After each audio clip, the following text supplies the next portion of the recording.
Nice hat, man. Thanks, brother. Last time I saw you guys here in Halifax, you gifted this to me. There you go. Yeah. I was hoping you didn't say you paid for it.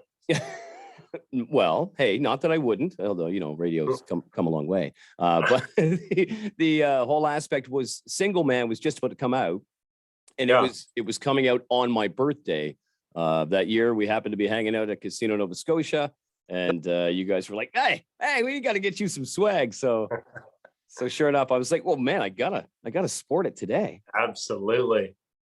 Thanks for doing that. Hey, my pleasure. How's everything been?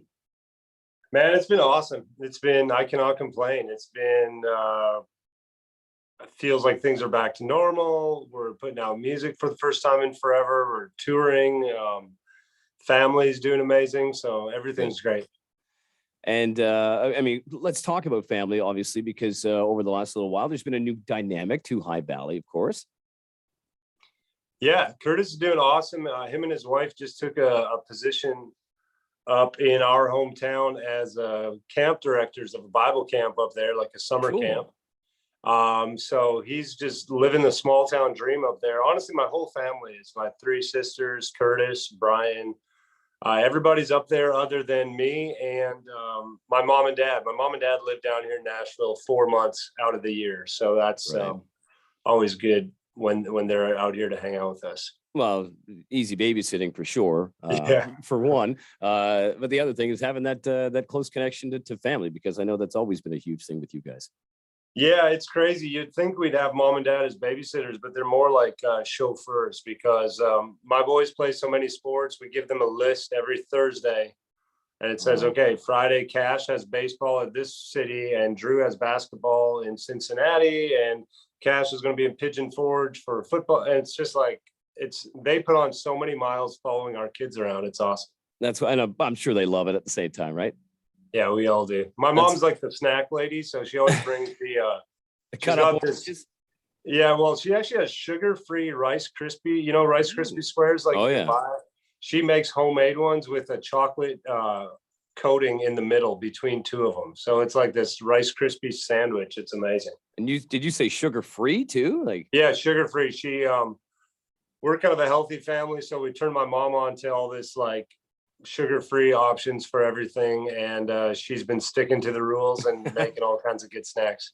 Oh, that's great. Yeah, one thing to have Nan around, but if she can bake, that's even better. A huge bonus. Yeah, absolutely.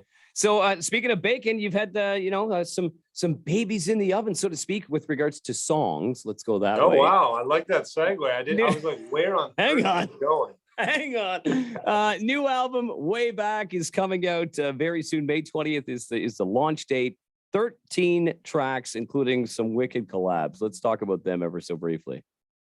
Yeah, it's crazy, man. Like, we put out an album, the Dear Life record, right? 2016.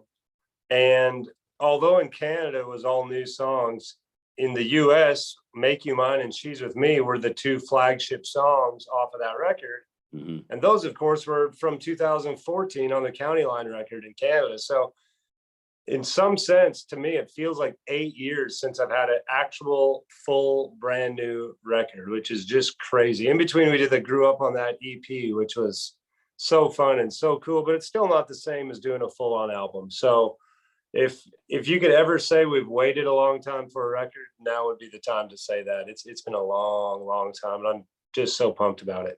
Well, but in the same breath, I mean, I totally get what you guys did, and of course you guys had some success in the States with that. So it's like, I don't blame that whatsoever, right? No, it was definitely those 2 songs, She's With Me and Make You Mine.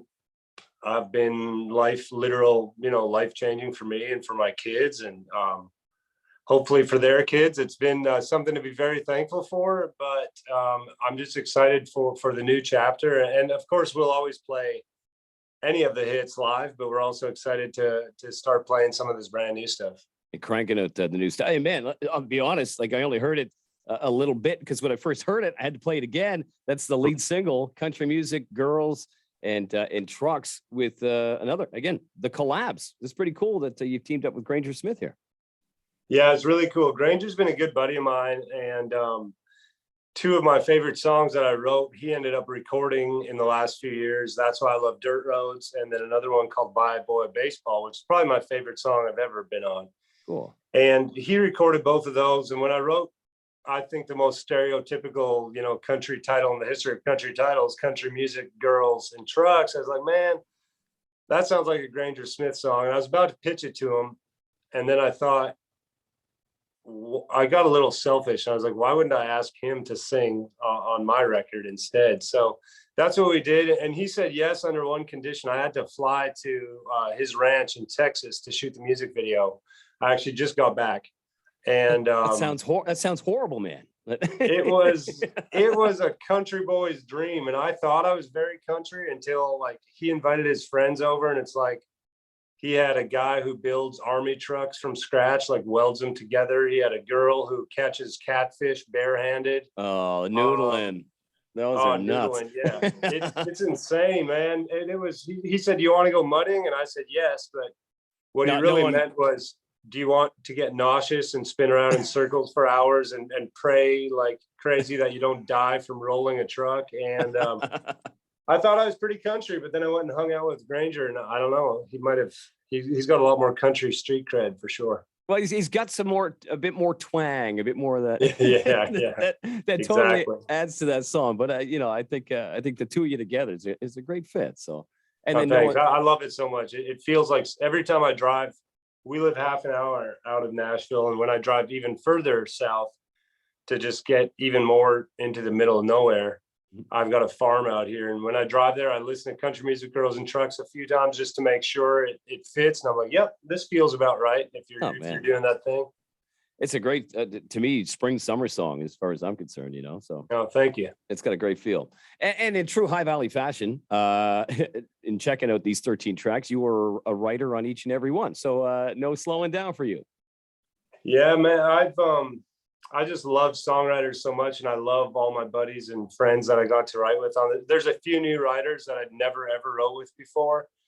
There's a song called World Could Use a Dirt Road, where literally my publishing company, Warner Chappell, they just put me in a room with two people in this song camp, a virtual song camp. We'd never met each other before, and we wrote a song while all staring at our computers about how we would pay $1 million cold hard cash just to go skip a rock on a river and hang out somewhere in the middle of nowhere. So very true words at that moment. And I just loved writing so much, and I've been blessed and thankful to have so many people recording my songs over the last little bit. But I was like, hey, wait a minute, I want to pick my favorite 13 and put them out myself.